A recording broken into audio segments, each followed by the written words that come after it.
biggest problem with anyone thinking that you can strike a deal with Moscow is, what is the price you're going to pay? The situation where we are in, things not only could go wrong, I think it will go wrong. In our case, we have graduated to full authoritarianism. A year ago, already there were reasons to suspend visa-free travel. When we lose the visa-free, it's going to be double fault of the Georgian dream. Now Russia is offering us like union state, we will get Abkhazia and Samachablo back, and it's worth it. When you have a regime which calls them the global war party and the deep state, and basically does not have a single friend in any of the governments, anywhere.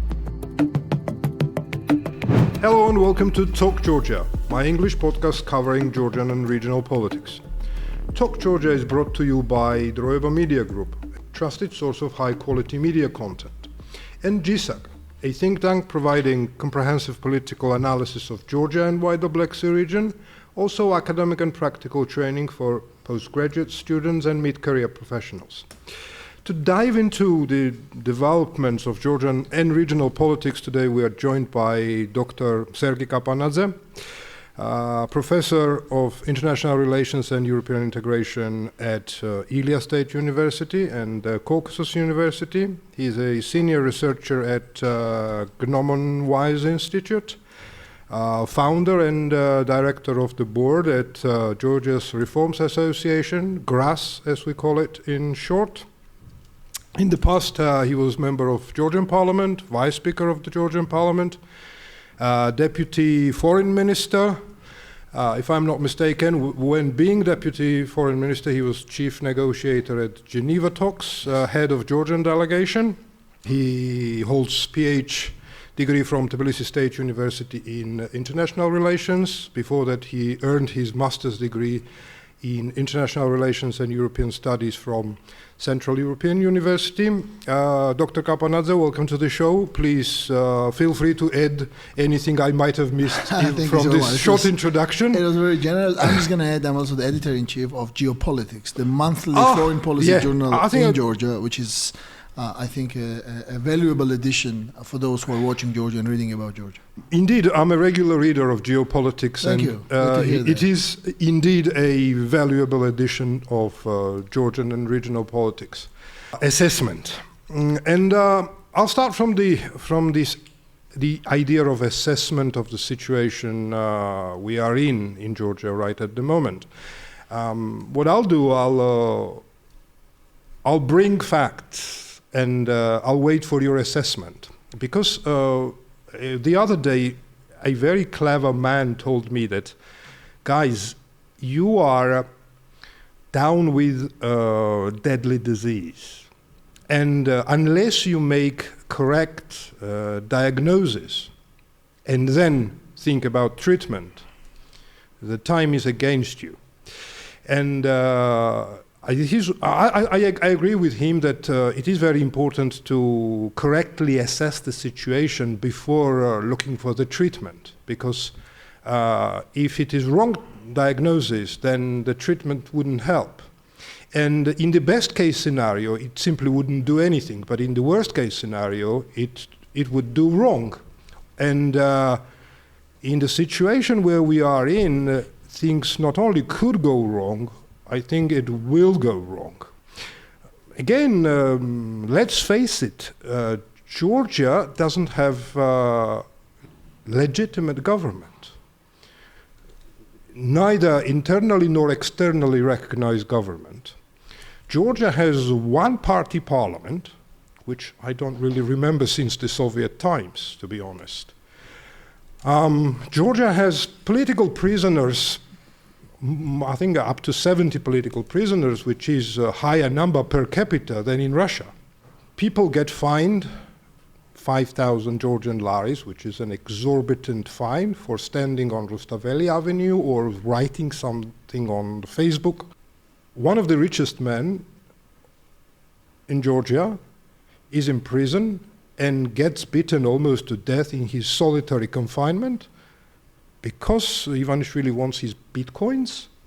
Former Jara leader gets shot twice, or shots himself twice And before that, writes a letter, as Interior Ministry tells us, begging Ivanishvili and Kobakhidze for mercy for his family. The list is very long. And these are the, symptoms of the disease this country has. And my question to you is that, what would be your diagnosis to Georgia as a state? What kind of state are we right at the moment? And at what stage of consolidating of dictatorship or authoritarianism we are in? Right, so this is going to be a long discussion. I will try not to stop you. So look, I agree with the assessment that this is a very grave disease. But when you or a clever man, as you said, says it's a terminal disease, I'm going to argue there a bit, because a terminal for who? For the country of Georgia? I think, yeah, it's a grave disease. I don't think it's going to kill this country. I think this country is going to overcome this disease. If you take a historical sort of outlook, it's going to be overcome. We've had worse times by far, and I'm sure this is just sort of a temporary deterioration of health. Even though this is a gray one, I have to say that. The reason I say it's not terminal is that I don't believe that with this sort of dictatorship, full authoritarianism, complete suppression of the political freedoms, arrest of the opponents and all that, I don't think this government is going to carry on for long, taking into account the sort of new generation we have, or the generation of the resistant actors we have, whether these are the media or the civil society or the political opposition. So I don't think it's going to be long, even though simply because the enemy or sort of the proponent is very rich, very aggressive, holds all levers of power, it's not so easy to get rid of them. And also because it is supported by a mammoth like Russia. And so I think in this context, it is easy to assess that this is a terminal disease. I would say it's a grave disease, but it's not a hopeless situation at all. Yeah. Now, having said this, though, we should not underestimate the problems that we are facing. So, for instance, so what is the correct assessment? So I think all those people who are studying Georgia or looking at Georgia or involved in the Georgian politics from outside or inside, I think we all need to sort of understand that we are no longer in a transition period or in some sort of a hybrid authoritarianism. It's a full-fledged authoritarianism. We just need to call it what it is. Because one thing which is characteristic of hybrid is that it sort of has elections. And then in those elections, which are usually the mock elections, the government sort of carries on and secures the mandate. I think in our case, we have graduated to full authoritarianism because elections don't necessarily make sense any longer after the last year's election, after the sort of manipulation we saw. We have political prisoners, as you correctly said. We have a full frontal attack on the civil society, which has happened in such a short period of time.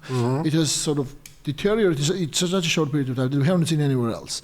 Neither in the hybrid authoritarian countries in Europe, like Serbia or Hungary, nor in Russia, where it has taken at least a decade to achieve the same status. So we have graduated there. We are already in full authoritarian system. Now, this means that the countries or the actors who are dealing with Georgia, as well as the local actors who are resisting this authoritarianism, they need to act as you act in a full authoritarian system, which means that in a normal democracy, you can have certain playbook. In a full authoritarian system, you need to change your playbook. You cannot win, you cannot defeat a dictator, you cannot defeat a full authoritarian, especially the one that has unlimited resources and has unlimited political power. You can't really do it with the normal means. So I think this needs to be understood by all the actors. Now, when I say about our friends, what I mean is that sometimes they sort of still give credit to this regime, saying that, maybe we're going to press and then expect that they're going to reverse some of the things they've done. No, they're not. Because in the full authoritarian system, you don't yield to external pressure. That's like a ABC of the authoritarianism. We do not. You yield only to a big pressure, and you yield only to the kind of pressure which changes your whether economic, political, or security calculations. And so when there is a calling from the ministers or from some politicians that, we expect the Georgian dream to reverse this, and that, they're not going to do it. Simply because that's how the authoritarian regimes are. They will have to reverse it if they are hit hard with the sanctions, with the conditionality, with the things that raise their political cost domestically. Same goes for the local actors. When the local actors say, we, and by the way, for the many years, even the local actors, they would say, we call on Georgian dream to do this and that. There's no point there. You have to compel the regime to act, to backtrack. And this compelling happens through not just the regular political instruments like writing a post on Facebook or I don't know, engaging with somebody in debate, especially since there are no debates, as you know, for quite a long time now. Therefore, all sort of actions which are actions in the street, which are the actions that raise the cost for the regime, which make the regime uncomfortable, including some unconventional ones. This is the way to deal with the authoritarian, full-fledged authoritarian regime. Okay, now let's move a little bit further. For example, I think you mentioned sanctions from the West, and what we see now, yes, there are some sanctions from the United States, from the United Kingdom. European Union still not hesitating, but because the European Union system doesn't make it that easy to put on sanctions, targeted sanctions, or Ivanishvili and his cronies. But the easiest leverage that the European Union holds at the moment is to suspend the visa-free travel with Georgia. It's easier to make this decision because it doesn't really need unanimity. And we see, and we've got signals that this is going to happen, because a few days ago there was a letter coming to the Ivanishvili's regime stating that, well, the deadline, 31st of August, 8 recommendations that needs to be fulfilled. And if that doesn't happen, then European Union will proceed with the possible suspension of visa-free travel. Now, my question to you is this, that could you elaborate on the importance of visa-free travel for Georgians? Not necessarily only practical importance, which is obvious for everybody. I mean, almost 3 million people used this benefit. But the biggest, I would say, biggest benefit that Georgia has ever got from the European Union. But also the political importance. Okay, again, to me, it is that, okay, if the European Union closes the doors to you and closes the borders to you, it means that they no longer trust you. They no longer trust your government, and they no longer trust Georgia as a state. Because, again, opening the borders to Georgians was I think, clear signal that we trust you, and you are welcome. Also, physically, you are welcome to Europe. And now, if this gets closed, what would it mean politically? And when I said things could go, not only could go wrong, but will go wrong if the dynamic continues as it is going now, again, what's your view on the importance of visa-free, possible abolition of it, and what should be the reaction from Georgian society to that? Because, again, to me, it means that Ivanishvili is kind of sticking his hands into our pockets and trying to rob us from the biggest benefit that we've ever got. And the reaction we should have should be similar to when the robber is trying to rob you. So, I mean, if you open up your pockets and give it to the robber and say that, okay, here it is and take it, or you just resist and say that, well, we are going to protect what belongs to us. All right, so I think we need to, first of all, analyze if we lose the visa-free, which, by the way, I think we will. I have to say it with sadness, but I think we will. I don't like it. I don't want it. I would personally do everything to prevent it from happening. But the way things are going, I think it's going to happen. I don't know when, but it's getting there. But I think we need to, first of all, realize and also try to explain to our compatriot here, why is that happening? So let's be clear on one thing. Had the EU had the opportunity to sanction the Georgian Dream leaders or those who are enabling the regime, either bilaterally or, more importantly, multilaterally within the EU format, I don't think they would have put removal of the visa-free on the agenda.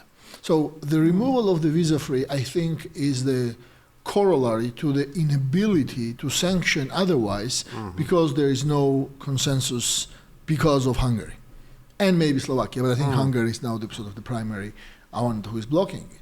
So now what does this mean? This means that the Georgian Dream knows what they are screwing up. I mean, there is no doubt that since December until now, or even since before that, but particularly in the last 6 months or so, this kind of laws they passed, I think it is impossible that they don't know that these are laws that are completely contravening all the EU principles, all the obligations we have taken up under the association agreement, under the CFTA, under the 9 conditionalities, which they, disregard.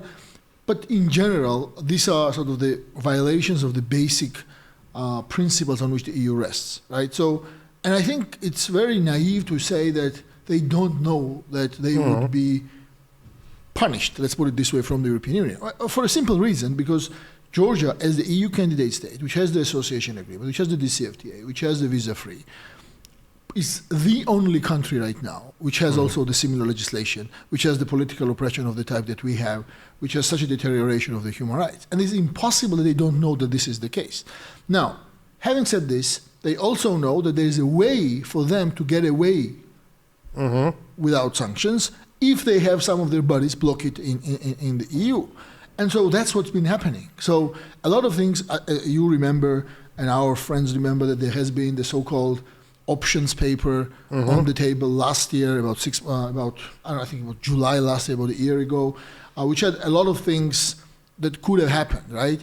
But none of them did. And the reason why they didn't happen is because there was always a veto that inhibited them moving forward. Now, in that situation, the EU has a dilemma, basically. The dilemma is, so what do? They just yield to the veto and let the country continue this downfall, or they use the only instrument they have, which does not require veto, which is the removal of the visa-free. Now, what this means is that when we lose the visa-free, it's going to be double fault of the Georgian Dream. Double because, first of all, because it is because of the laws that they've passed and the undemocratic practice they have introduced here and all the oppression, whatever, but also because then they have prevented other measures which the EU could have taken short of full visa liberalization removal. So it's a double fault. And I think this is very important to explain to our people, that it's not just what they do, it's also what they don't allow the Brussels to do through their bodies, why we're losing this. So that's one thing.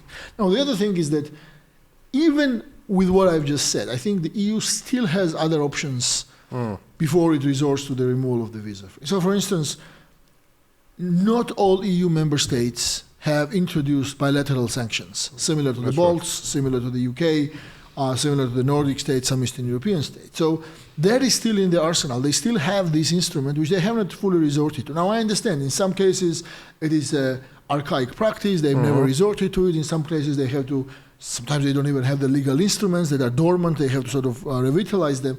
But nonetheless, I think that's where the EU, these are the things that the EU could have done. So that's one. The second thing is that even as we speak this year, there is a discussion within Brussels between the Parliament and the Council, as well as the Commission, to reconsider the grounds on which the visa liberalization suspension can happen, including the suspension in a targeted way.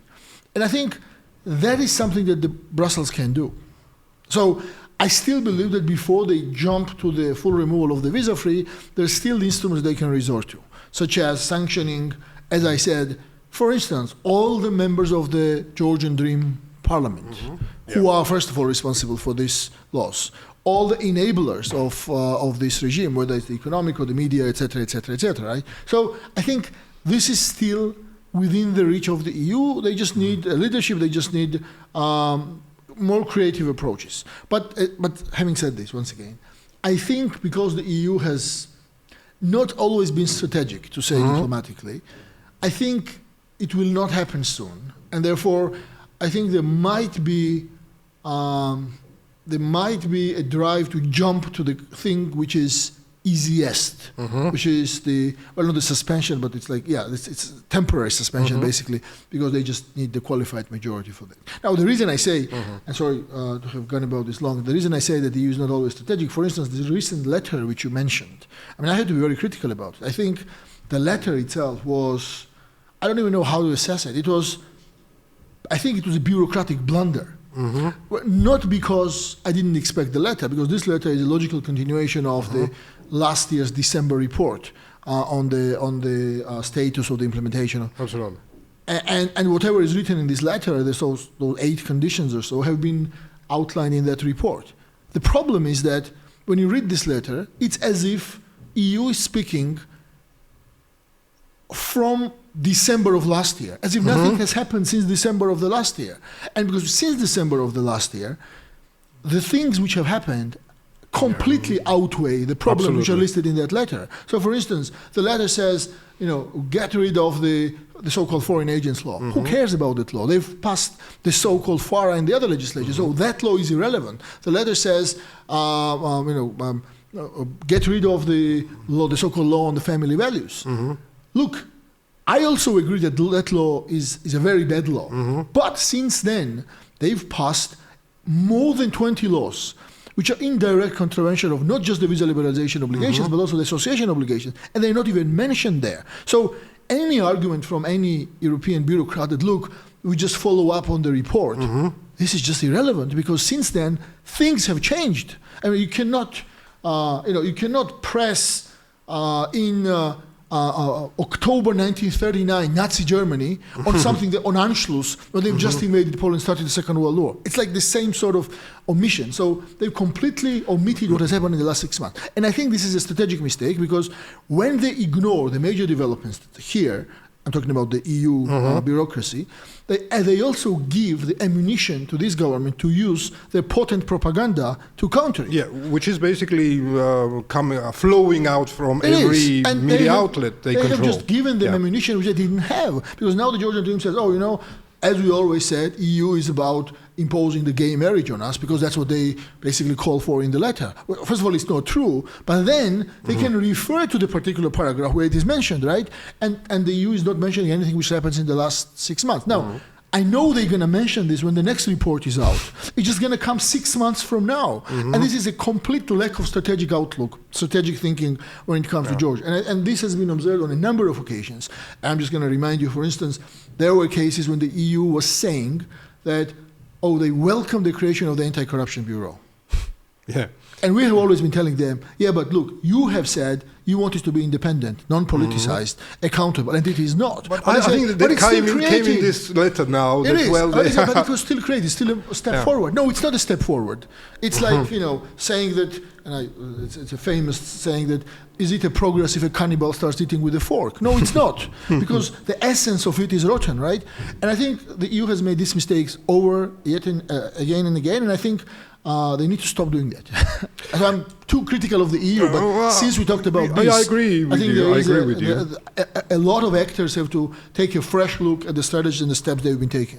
Yeah, I absolutely agree with you, and I say in that part also that you sometimes is shy of acting as a strategic union, or I think that EU needs to decide whether they are a geopolitical power or a trade bloc, or just a trade bloc, basically. And if they want to be a geopolitical power, and I think they are shaping themselves into a geopolitical power because of the geopolitical situation in the region, and I think that they need to realize that Georgia is also part of that. And the reason they want to be a geopolitical power, for example, the war that is going in Ukraine and Russia's imperial ambitions, that what is happening in Georgia is also part of that. And I mentioned a few times that what Russia is doing in Ukraine by the use of tanks and weapons and bombs, It is doing the same thing in Georgia by the use of Ivanishvili's regime. Again, if they are tough on Russia with the 18th round of sanctions, which is really, this package is really tough, I think they need to be on exactly the same way on Georgian de facto government. But I partially disagree with you about this visa suspension issue.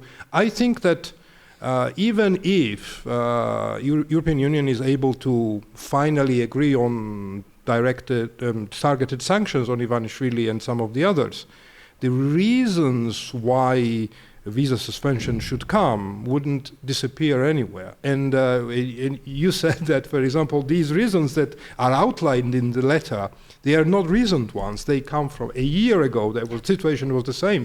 And a year ago, I think there were already reasons to suspend visa-free travel. And I think these reasons wouldn't disappear, even if the sanctions are there in place. So this is why I am saying that suspension of visa-free will be inevitable if the dynamic continues here. Absolutely, it just depends when. So I agree with that. I mean, that's also what I said, meaning that had they been able to impose sanctions, they would not have an urge to remove the visa liberalization now. Because you know well that when decision is made about the suspension, temporary or whatever of the visa liberalization, it's not just the benchmark you're taking into account, but it's also the political situation, right? And so in a normal situation, if we had been violating all those things, I think we could have still got away, or at least postponed it in a long box. But now there's no stimulus for the EU to treat you politically, because politically Georgian has been completely ignoring them, attacking them, right?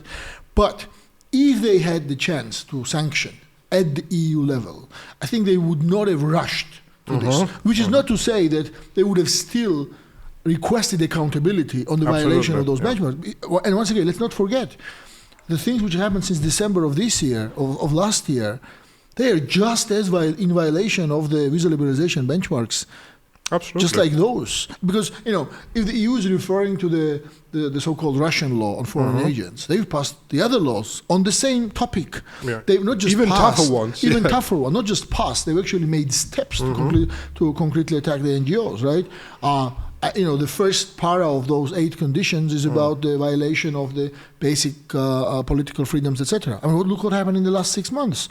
You have 8 opposition leaders in jail. You have the civil society actors basically, in front of jail.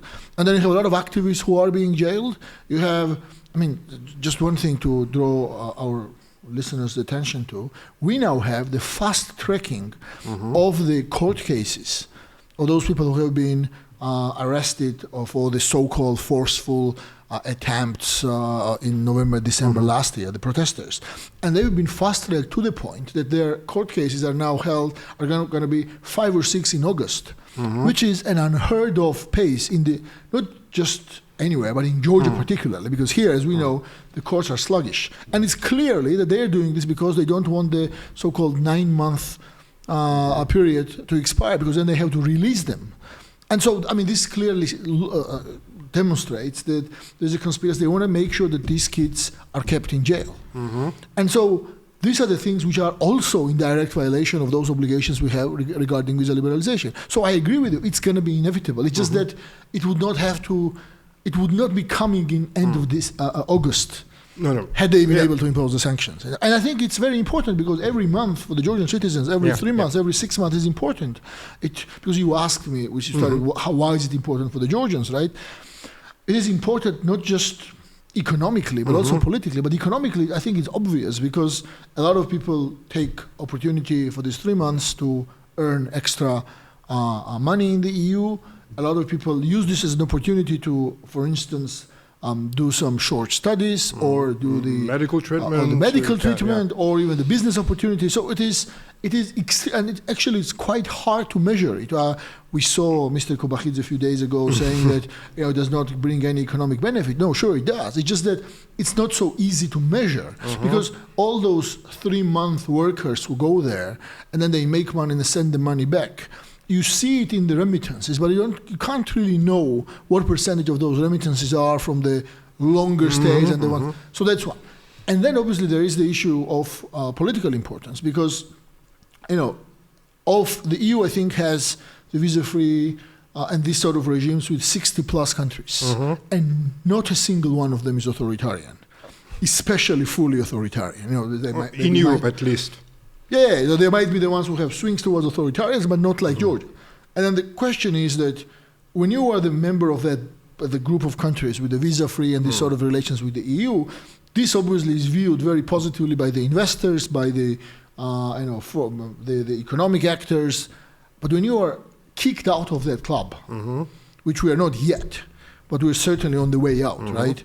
Then obviously it also affects the calculations of whether these are the IFIs, international financial institutions, or the foreign investors. Do you really want to go into the country which has just graduated from a hybrid regime to the full authoritarianism, has lost the EU benefits, is the major ally of Russia in the region from where Russia is retreating? I mean, would you really want to invest money, put your money here? Yeah, absolutely. Very logical question, and it has very clear answer. I would say no. Yeah. Okay, let's move a little bit, not out of Georgia, but let's see. Okay, you mentioned that, well, we are living in a fully fledged authoritarianism or dictatorship already, and we need to call a spade a spade. And I agree with you, and some of those elements of freedom that we see, that is the remain of the past. It's not that it is being born now. No, it is, yes, I agree that it's the dictatorship. But dictatorships also are different in a way. And what my biggest fear is that the type of dictatorship that Ivanishvili has built, it's not just, it has not just internal implications or the implications for Georgian people in terms of benefits. It will have implications on Georgia's non-recognition policy of Abkhazia and South Ossetia, because I think that you know it better than me, and this non-recognition policy that was the cornerstone of our policy against the occupation was there, of course, chiefly because of our persistence, but because of our partners' support, wholehearted support. And if there is no similar support from the United States and the European Union and the democratic world, which Georgian Dream picked up fight against, I think that the longevity of this non-recognition policy would be under danger, under serious danger, if you ask me. So again, my question to you is that do you anticipate that if Ivanishvili basically manages to sustain power in a at least medium run, and again flirts with China, Iran, becomes chief ally with Russia, and isolates country from the West, would this mean that Russia will basically drag us into like a union state with herself, kind of promising that Abkhazia and South Ossetia would be part of this union state, and then Ivanishvili's regime would try to use as a pretext or propaganda to persuade some of the people that will be, I mean, worse off because of the dictatorship, and I don't think that there will be enough money to continue and carry on with the same level of, I would say, welfare. Which, I mean, Georgia is not a welfare state, it's a poor state, but it will be even poorer. And then what we will probably get is that, okay, now Russia is offering us like union state, we will get Abkhazia and Samachablo back, and it's worth it. Exactly the same way as they're playing with this idea of gay marriage and visa-free travel. They say that we will say no to visa-free travel, it will save us from gay marriage. So the same story would be probably there, saying that, you know, of course we say no to the democratic world, but we will have this opportunity to reunite the country by the help of Russia. So do you see this danger? I do. I think, and actually thank you for that, because I think it's there's one thing that we miss in this society is looking not just one, but maybe 2 or 3 steps further and sort of digging deep into what could happen in different scenarios. So we actually have in the Geopolitics journal, we have we're gonna 2 articles in the last volume and the one coming now exactly about what you just said. And I think it's a very important thing. And let me just build on what you said and why I think this is a danger. So let's start with the sort of restoration of territorial integrity issue, right? So that issue has had different pillars. So all the governments said we want to restore territorial integrity, and the question was how. And all of them, even though many governments had different visions, they had different pillars, and in many cases they coincide with each other. So what were those pillars? So one of them was, as you correctly said, non-recognition. Now, what does non-recognition rely on? It's not just foreign support. It is important, but not the most important. The most important one is having a very solid international legal foundation for your claim. And I think that was, because at that time I was dealing with this issue at the Ministry of Foreign Affairs, and I can tell you for sure, most of the countries we had outreach with, including the African, Sub-Saharan, Oceania, etc. countries, they first talked to us. If there were problems, then they spoke with our friends, right? And the major topic of discussion was who is right from the international legal perspective. And we were always on the right side. And the reason I say this is now a problem is that if you look at the work of the so-called commission, which is in the parliament, commission, that one is completely undermining our international legal stance. Absolutely. Because if the Georgian state says, current Georgian state, that it was a Georgian state in 2008 who started the war, because all this, excuse my French, bullshit, that this was the previous government and not the country, that doesn't matter. Because under international law, the one who governs takes the responsibility and the actions of that entity are attributable to the state. This is ABC of the Articles on State Responsibility. So if Georgia now says that it was Georgia's fault, what happened in 2008, consider all the international legal fundament to be undermined. And if that is undermined, there is not a single reason why some country in sub-Saharan Africa, which can get 50,000 loan from Moscow, or some country in Oceania is not going to recognize Abkhazia and South Ossetia. And let's not forget, the whole game of Russia when it came to these regions was to get the countries on board first in terms of numbers and then in terms of the quality. So they would get Nauru, Tuvalu, whatever, because just, and then they would say, okay, maybe now we can get to Fiji, or maybe now we can get to Peru, because if you have a Fiji and Peru, then it's easier then to increase the number. Absolutely. And if your international legal status is undermined, it's over. So that's one. The second one is, which you already said, the relations with the friends.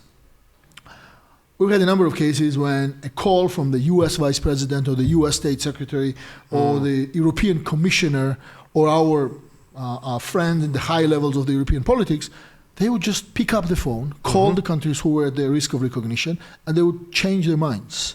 And now, when you have a regime which calls them the global war party and the deep state, and basically does not have a single friend in any of the governments, anywhere. All the friends they have right now, especially like in the European Parliament or the political forces in the different countries, are the ones who are extremely ultra-right, extremely pro-Russian, against the European Union's global role or the America's global role. So they are the ones who are not going to help us with our non-recognition. No, these are the guys who are actually often used by Moscow to claim the recognition of Abkhazia, South and the regions like that. So we have lost a friend. So non-recognition is just going to basically disappear. And then there's an issue of engagement, because, in the last 20 years or so, there have been different attempts how to engage the population of Abkhazia and South Ossetia, and it all came down to confidence building, different activities together, economic, etc. And that all comes down to money. And if you are dooming yourself for the non-development vector, where it's just going to be basically, only counting on the Russian, Chinese, or whatever money, if you're not going to have any development assistance because of the stupid laws you've passed, if you're not going to have the European Union's interest in this process, you don't have the engagement policy, just like that. And finally, what is the model how we want to view this conflict resolution? Because there are different models, right? The one is the use of force. And I don't think anybody wants the use of force, right? So let's just move that aside for a second. And then there are two other ways. The one way is some sort of a Cypriot model where you together with the European Union's magnetism and the attractiveness, whether it's economic security or whatever, sort of you juxtapose it with what Russia stands for. And the people on the ground say, you know what, okay, this is the better alternative. And Moscow, pressed by outside, has to deal with that. So that's, I think, the only viable option. Because the other option is striking a deal with Moscow. And I'm going to stay here for a second. And I think the biggest problem with anyone thinking that you can strike a deal with Moscow is what is the price you're going to pay? Because when we all say we want to see the territorial integrity restored, we never add this, but we always mean that we want to also maintain sovereignty. Because we don't want to, I don't want to restore territorial integrity at the expense of sovereignty. Let me be very clear about that. If Georgia becomes amalgamated into Russia as during the Soviet Union, at that time we had the restoration of territorial integrity. I'm against it. I'll be very, very frank. I'd rather have the current status quo than Georgia losing sovereignty. So the problem with that approach, which seems like Ivanishvili and the Georgian regime might be taking, that they're going to sort this out with Moscow. The problem with that is the price. And in the circumstances when it's completely non-transparent, what are these relations, what are they talking about, etc., in the circumstances when we know what Russia wants, we know what Russia is not going to do. They're not going to present us. They're not going to gift us our territorial integrity. They're going to ask for something in return. And that something in return is not going to be say no to the candidate status, because we've already said no to candidate status. Absolutely. It's not going to be say no to NATO, because we already said no to NATO. It's not going to be, use the abusive language towards Americans and Europeans, because they've already done that without having getting anything in return. So what it's going to be some sort of major loss of sovereignty, but it could be wrapped in a sweetener. Call it a union state or call it a whatever, blah, blah, blah. It doesn't matter. But if the bottom line is that we're losing sovereignty, then it's just not worth it. And what I'm afraid is that with this trajectory that this government has taken, they've undermined the non-recognition, they've undermined the engagement, they've undermined the Europeanization potential of these regions and the magnetism of the European Union. They have put themselves in the shoes when they're only going to have a bad choice or a worse choice. And when it's bad or worse, it always becomes worse or worst. And in those choices, you can't really move forward. Because we've already been there. Let's not forget. In the 90s, we had a choice. Do we have a constant instability, or do we join the Commonwealth of Independent States? And that was linked to Abkhazia. Let's not forget that, right? And we chose, which was at that time maybe the better choice, joining the relative stability. Joining CIS, but then we got stuck with Russia for the next, and thanks God that it was reversed because of the Rose Revolution, etc. So when you put yourself in a no-choice situation, you have no choice. And that's exactly what this regime is doing. Very interesting. But sadly, time is against us, so we have to bring it to a close. But let's look ahead. So what's the way out? 2 minutes, so I think 3 minutes, I don't know. I think, as I said, in the long run, I don't think this is sustainable in this country. We've had the worst regimes that failed to sustain this. But I think what I want to happen, what I believe is going to happen is that this democratic resistance which is here, which is ratified in many things, starting from the academic, ending with people in the streets, etc. When this succeeds, I think we will have a chance to really fast track and to really sort of regain our rightful place in the region in terms of the importance, whether it's transit, geopolitical, etc., as well as in our strive at the forefront of the democratic nations, at the forefront of the democratization. And I believe that Georgia will be one of those countries who will be a successful case study of the integration into the European Union. And once again, without losing the sovereignty and without losing all these stupid things which are being discussed now by the Georgian dream, who in many cases have no idea what they're talking about. In other cases, they just do it for the propaganda purpose. And I think this is going to happen. The problem, and I'm going to stop here with the problem, because we are in a situation where we need to be, first and foremost, be speaking about the problem. The problem is that, as you said, it's time. And we are racing against the time. Because right now, the window of opportunity we have for that is maybe the next 4 or 5 years. And the later we start, the bigger is going to be the chance we're going to miss the window of opportunity. And I think that's the reason why I say that this is a grave situation, but I don't think it's hopeless. But if we miss this window of opportunity, still I don't think it's going to be hopeless in the long run, but we might be shut out for another, I don't want to say how long.